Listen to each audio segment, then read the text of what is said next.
It wasn't your fault, you know. You ever watch a movie and find yourself rooting for the villain? Not because they're secretly the hero in disguise or because they have a tragic backstory that makes you feel bad for them, but because, against all odds, they actually care? They're supposed to be the one pulling the strings, betraying the hero, getting their comeuppance by the end, but instead, they end up teaching the main character something that no one else ever could. And in those rare, beautiful moments, we realize something strange. Maybe, just maybe, they were never the villain to begin with. Why, half the crew would be spinning in that black abyss if not for... Look, don't you get it? I screwed up. This movie is an anomaly in Disney's lineup, a film that deserves so much more than the cold reception it got upon release. A film that, years later, has found its people slowly but surely, taking its rightful place as one of the most unique and heartfelt animated stories ever told.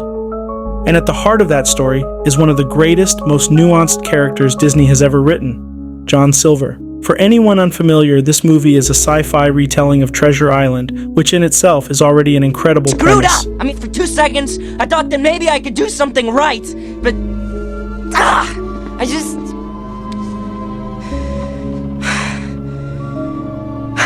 Forget it. Forget it. It takes Robert Louis Stevenson's timeless adventure and hurls it into space, complete with solar sailing ships, alien planets, and one of the most visually stunning blends of traditional and CGI animation ever attempted. And of course, at the center of it all is the infamous Long John Silver, except this time he's not just a pirate, he's a cyborg. Half man, half machine, and entirely impossible to pin down. From the moment we meet Silver, we know he's the villain. The movie doesn't hide it. He's got the voice, the mannerisms, the secret meetings with his crew. He's clearly up to something, but the brilliance of this film is that it lets us, just like Jim Hawkins, get lulled into a sense of uncertainty. Because while Silver is definitely dangerous, he's also warm, affectionate. He sees something in Jim that no one else ever has, not even Jim himself. And that is where this movie stops being about treasure and starts being about something far more valuable.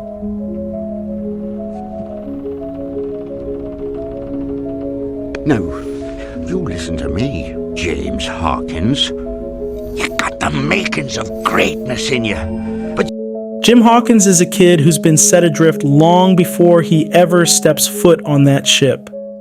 His father left him and his mother without so much as a goodbye. And instead of letting the movie dwell on that, it does something far more painful. It lets us see Jim's memories of his dad, the moments that should have been happy, the promises that were made and broken, the distant figure leaving, never turning back.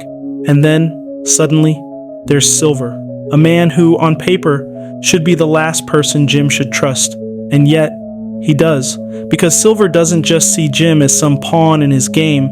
He sees himself in the boy. He sees someone desperate to prove himself, desperate to be something more, someone who's been abandoned and left to make sense of the pieces.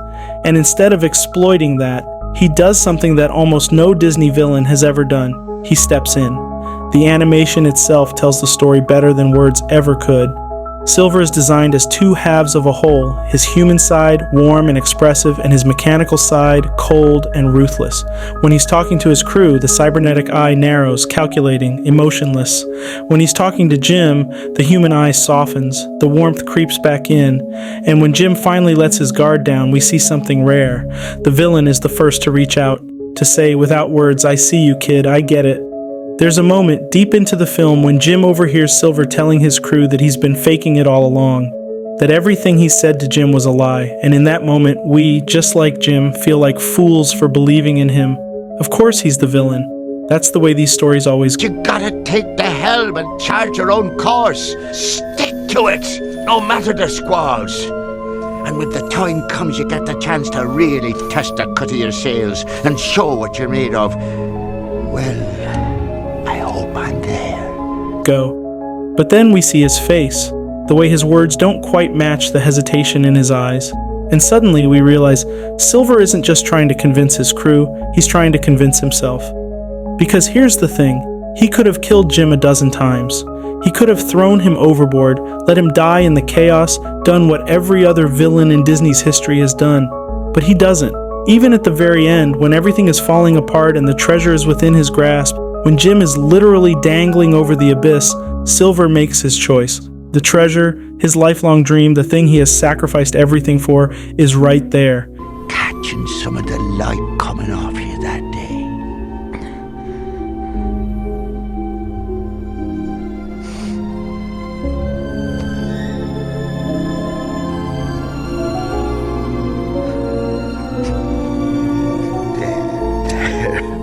Lad, that's all right, Jimbo. It's all right.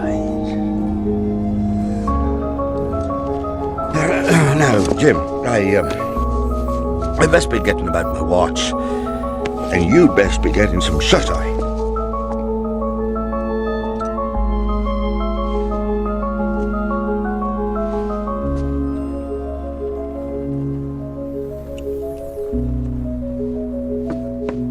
And he lets it go, because in that moment he knows that Jim is the real treasure, the kid who needed a father, the kid he accidentally, impossibly loved like his own. And that's when you realize this movie isn't about adventure, it's about loss, about what we chase and what we leave behind. Jim spends the whole movie chasing something, just like Silver did. He wanted to prove himself, to be worth something, and in the end, he didn't find that in the treasure. He found it in the man who should have been his enemy. Getting in too deep here, Morphy. Next thing you know, they'll be saying I've gone soft.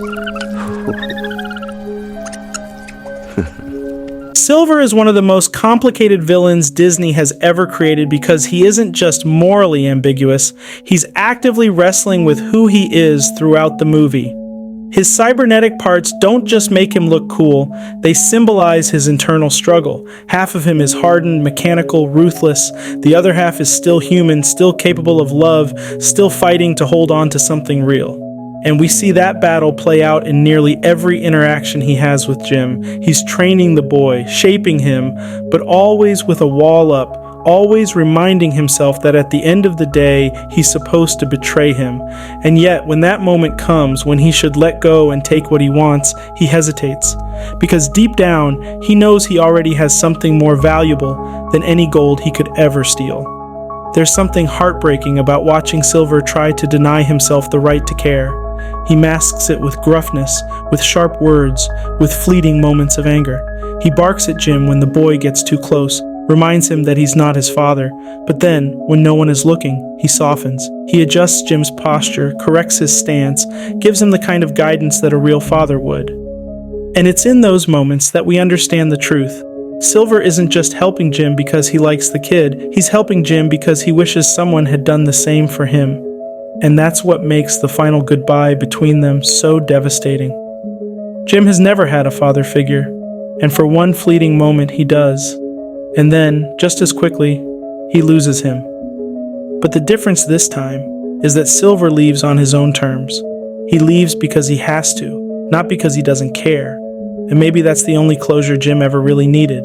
This movie is about choices, about charting your own course, about finding family in the places you least expect. And maybe that's why it didn't do well at the box office, because it's messy, like real life. It doesn't have a clear-cut villain, it doesn't have a fairy tale ending.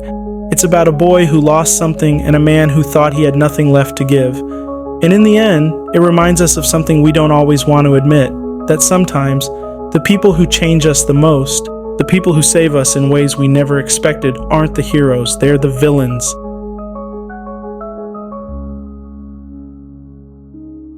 If this narrative resonated with you, do support us. Hit that like button, drop a comment with your thoughts, and subscribe. Thank you for staying with us to the end. See you in the next video on Plaid Chronicles.